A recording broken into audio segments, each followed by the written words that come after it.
ગોધરા સાર્વજનિક કબ્રસ્તાનની અંદર આજ ફાયર સ્ટેશન બનાવવા માટે નગરપાલિકાની આખી ટીમ અને ડામોર સાહેબો જળ જબરજસ્તી અને કોઈ હજી નિકાલ આવ્યો નથી ને આ લોકો ફાયર સ્ટેશન બનાવવા માટે જીસીબીને બધું લઈને દિવાલ તોડીને અંદર જવાની પ્રયત્ન કરી રહ્યા છે. તો સર્વે તમામ મુસ્લિમ ભાઈઓને વિનંતી કે આ વિડીયો વધારેમાં વધુ શેર કરે.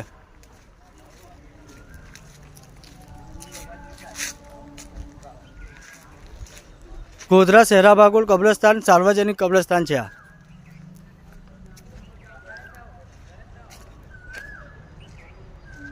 આ વિવાદિત સ્થળ હોવાથી કોઈ આનું નિકાલ આવ્યું નથી ને આજે ગોધરા નગરપાલિકાના બધા અધિકારીઓ બધા અહીં ઉપસ્થિત છે તથા પોલીસ પ્રશાસન જોડે એ લોકો લઈને આવ્યા છે.